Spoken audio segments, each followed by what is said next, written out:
Salut les investisseurs, c'est Lionel Tabonne, investisseur immobilier depuis 2007 et créateur du blog de l'investissement pour les nuls. Dans cette vidéo, je vais vous faire un petit récap de mon patrimoine immobilier au mois d'octobre 2018. Mais avant de rentrer dans le vif du sujet, je vous rappelle que vous pouvez avoir accès à ma vidéo bonus de formation dans laquelle je vous donne les 4 étapes pour réussir votre premier investissement immobilier. Si cette formation vous intéresse, cliquez sur le lien en dessous de la vidéo, dans la description de la vidéo. Indiquez-moi votre adresse email et puis je vous enverrai dans votre boîte aux lettres électronique le lien d'accès à cette formation. Alors, je voulais faire avec vous un petit récap de mon patrimoine immobilier. Nous sommes en 2018, donc je vais vous faire un petit retour en arrière et puis vous dresser un petit peu la chronologie de l'acquisition de mes différents investissements immobiliers. Alors si vous suivez le blog de l'investissement pour les nuls ou cette chaîne, vous savez que j'ai commencé à investir dans l'immobilier en 2007, date à laquelle j'ai voulu acquérir ma résidence principale. En 2007, ça faisait déjà 4 ans que j'étais rentré dans la vie active, j'avais déjà un CDI dans une grande entreprise française. Et donc, je voulais acquérir ma résidence principale tout simplement pour me constituer du patrimoine de manière à ce que, à la retraite, je n'ai plus à payer de logement et pour avoir, comme tout le monde, un toit sur la tête à la retraite. Alors en 2007, j'achète un appartement neuf en VFA, donc un appartement sur plan à Marseille, pas très loin de la gare SNCF de Marseille-Saint-Charles. Mais je commets une énorme erreur puisque d'une part j'achète ma résidence principale et puis en plus j'utilise 50 000 € d'apport personnel dans ce projet d'acquisition de résidence principale. Ensuite, pensant que j'allais rester sur Marseille vis-à-vis de mon travail, je pensais que une fois la livraison de cet appartement terminée, j'aurais pu l'habiter. La construction de cet appartement s'est terminée le 1er janvier 2010, date à laquelle j'apprends finalement que je ne serai pas en poste sur Marseille, mais je serai en poste sur Avignon. Donc je décide de louer l'appartement et d'aller vivre sur Avignon en louant ma résidence principale. Plusieurs années s'écoulent, je m'investis vraiment à fond pendant une bonne dizaine d'années dans mon emploi salarié. Et puis je suis muté dans la jolie ville de Nice à partir de 2010, date à laquelle je décide de acheter un deuxième appartement pour ma résidence principale sur Nice. Mon logement marseillais, j'avais déjà fait une croix dessus, puisqu'il est loué déjà depuis 2010 à un jeune couple d'ingénieurs. D'ailleurs, finalement, le fait d'avoir mis 50 000 € d'apport dans cette résidence principale, ça m'a permis justement de générer 300 € de cash flow chaque mois en le louant en location nue. Donc du coup, la banque n'a pas eu trop de mal à me financer mon second appartement à Nice, qui a constitué encore une fois ma nouvelle résidence principale à Nice. Alors, plus exactement, ce deuxième appartement, je l'ai acheté à Juan-les-Pins, qui fait partie de la commune d'Antibes, pas très loin des plages. Et donc, j'ai acheté un 36 mètres carrés donc à Juan-les-Pins, un petit T2, petite chambre, et puis grande salle de bain, et puis un séjour avec cuisine américaine, avec une petite terrasse. Et j'ai encore une fois fait l'erreur d'investir sur ma résidence principale à ce moment-là, et puis j'ai fait une seconde erreur, c'était celle également de financer les frais de notaire avec mon apport personnel. Voilà. Donc là, nous sommes en 2012, je suis propriétaire de 2 appartements et je génère un cash flow mensuel de 300 € par mois grâce à mon premier investissement à Marseille. Et je décide finalement d'accélérer parce que je voulais vraiment me constituer un patrimoine à ce moment-là. Je voulais agrandir le patrimoine, générer des revenus parce que je commençais déjà à voir bien sûr Internet, des gens qui gagnaient énormément d'argent avec l'immobilier et je voulais faire la même chose. Donc j'achète un troisième appartement, mais cette fois-ci, j'achète un studio de 19 mètres carrés à la sortie de Nice, complètement délabré, hein. Il y avait vraiment tout à faire dans ce studio, donc il a fallu le rénover. Donc j'ai appris énormément de choses durant ce troisième investissement, puisqu'il a fallu que j'apprenne à le financer sans apport personnel, puisque je n'avais pas du tout d'apport personnel à ce moment-là, puisque j'avais utilisé mon apport personnel sur les 2 premiers investissements immobiliers. Donc il fallait que sur le troisième, je trouve des solutions pour générer des revenus alternatifs avec cet investissement, et 2, emprunter sans apport personnel avec crédit travaux, etc., etc. Donc j'ai appris énormément de choses avec ce troisième investissement. J'ai encore fait quelques petites erreurs, mais je suis parvenu tout de même à acquérir ce studio de 19 mètres carrés pour 69 000 euros, frais de notaire, frais de travaux inclus. Donc, et j'ai réussi à générer un cash flow en le louant à l'année en meublé. Et je génère à peu près 120 à 130 euros par mois de cash flow net dans ma poche. Voilà, ensuite j'ai encore fait une erreur, hein, quatrième bien immobilier, nous sommes là à ce moment-là en... Alors concernant le studio c'était 2013, en 2015 j'achète un quatrième appartement qui est situé dans la même résidence que mon second investissement immobilier à Juan-les-Pins, hein.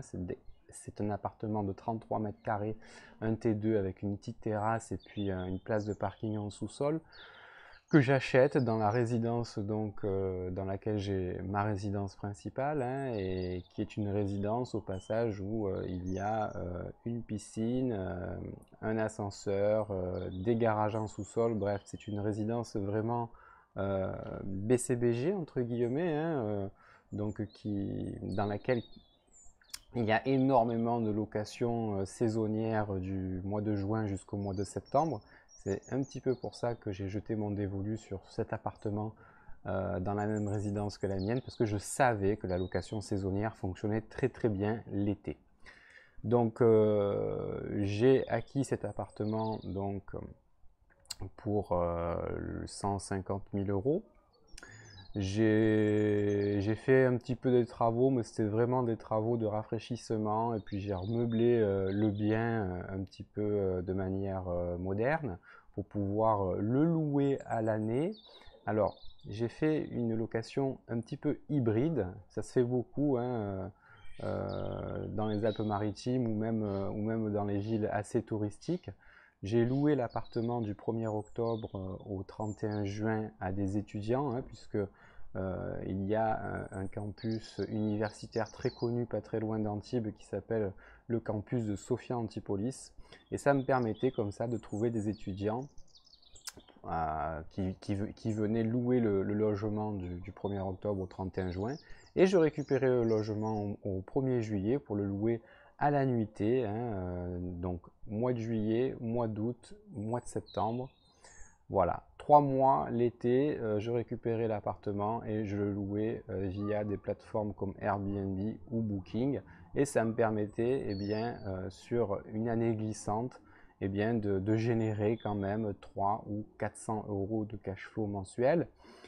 Mais pour ce quatrième bien immobilier, j'ai envie de vous dire que ce qui me gênait, c'était que c'était pas passif du tout, hein, parce que l'été, il fallait s'occuper du check-in, du check-out, du nettoyage du logement, du changement des draps. Alors certes, je vivais dans la même résidence, hein, donc j'étais sur place, hein, donc je pouvais m'en occuper moi-même. Ça m'a d'ailleurs permis un petit peu d'acquérir de l'expérience dans la gestion locative justement d'un bien en location meublée de tourisme. Mais par contre, effectivement, ça m'a demandé beaucoup d'efforts de ma part et beaucoup d'énergie, puisque c'est moi qui m'en occupais en direct avec ma compagne.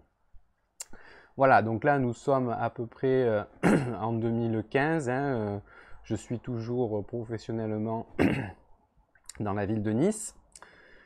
Et donc j'ai un patrimoine avec ma compagne de 4 appartements, donc qui me génère, on va dire, aller entre 6 et 700 euros de cash flow par mois. Mais c'était pas suffisant parce que je suis arrivé à ce moment-là dans une situation où je voulais vraiment changer de métier, hein. J'estimais que je me levais tous les matins à 6 heures pour aller bosser pour un patron et je ne me voyais pas faire ça jusqu'à la fin de ma carrière, hein, sachant que bon, il me restait quand même pas mal d'années à travailler puisque bien j'avais 35 ans et que en général la retraite c'est pas avant 65 70 ans, donc je me voyais pas honnêtement continuer à travailler pour un patron, même si mon salaire était plus qu'honorable, je me voyais pas continuer à travailler dans ces conditions-là. Donc, le projet qu'on a eu avec ma compagne, c'est premièrement de changer de région parce que les Alpes-Maritimes, comme vous vous en doutez, hein, que ce soit Nice, Cannes, Antibes, Menton, ce sont des villes dans lesquelles l'immobilier est très cher. Et moi, comme je suis originaire de Marseille et que ma famille était à Marseille, j'en ai discuté avec ma compagne et on s'est dit on va revenir sur Marseille et on va faire la même chose, mais on va investir dans l'immobilier à Marseille, puisque d'une part à Marseille les prix sont très bas, et puis ça reste tout de même la deuxième ville de France, une ville qui reste quand même relativement touristique. Et on s'est dit qu'on allait tester le marché de la location meublée de tourisme, mais toute l'année. Voilà. On s'est dit que Marseille était une ville suffisamment grande et dans laquelle il y avait suffisamment d'événements pour pouvoir tester le marché de la location meublée de tourisme dans des quartiers stratégiques. Donc, ma compagne qui s'était déjà occupée de l'appartement qui était dans la résidence avec piscine à Juan-les-Pins, elle s'en était occupée essentiellement pour le meublé de tourisme, hein, en faisant le check-in, le check-out, le ménage du logement, etc., etc., a décidé de créer une conciergerie immobilière sur Marseille pour s'occuper justement du check-in, du check-out, de l'arrivée des clients, du nettoyage du logement et du lavage du linge pour le compte d'autres propriétaires immobiliers qui n'étaient pas forcément sur Marseille et qui souhaitaient louer leurs biens en location meublée de tourisme. Donc elle crée cette société donc, en juin 2017 et pendant une année, elle va s'occuper d'une quinzaine d'appartements pour le compte de propriétaires immobiliers. Quant à moi, en parallèle, je demande ma mutation pour revenir sur Marseille, mutation qui est acceptée au 1er janvier 2018. Et entre le 1er juin 2017 et le printemps 2018, eh bien, on va acquérir pas moins de 4 appartements.